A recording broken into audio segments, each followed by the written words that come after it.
ஒரு தந்தையை பொறுத்த வரைக்கும் எதுவரை காலம் அவரால் கண்டிப்பாக இருக்க முடியும் அப்படி என்று சொன்னால் அவரிடத்திலே பொருளாதாரம் இருந்து அவர்தான் அந்த குடும்பத்தை நிர்வகிக்க வேண்டும் என்கின்ற ஒரு கடமை இருக்கின்ற காலம் வரும் வரைக்கும் தான் அவரால் கண்டிப்பை வெளிப்படுத்த முடியும். ஏன்னா அவர் தான் செலவழிக்கிறார், அவர் தான் பொறுப்பில் இருக்கிறார். அதனால் அந்த குடும்பத்தை கவனிக்கக்கூடிய முழு ஆற்றலும் அவருக்கு இருக்கும்.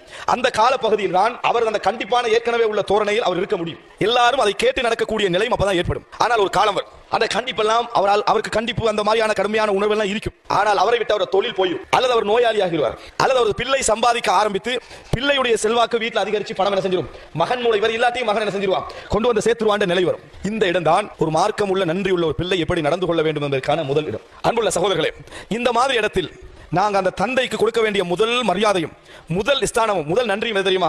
பணம் இருந்த நேரத்தில், இந்த குடும்பத்தை அவர் கவனித்த நேரத்தில், இந்த குடும்பத்துக்கு முன்மாதிரியாக இருந்த நேரத்தில் எந்த அதிகாரம் அவரது கையில இருந்ததோ, எந்த அந்த குரல் துணி அவரது கையில இருந்ததோ, எந்த தைரியம் அவரது கையில இருந்ததோ, அது முழுதும் அவரை விட்டு போகாத மாதிரி நாம் பாதுகாத்துக் கொள்ள வேண்டும். இதுதான் முதல் கடமை.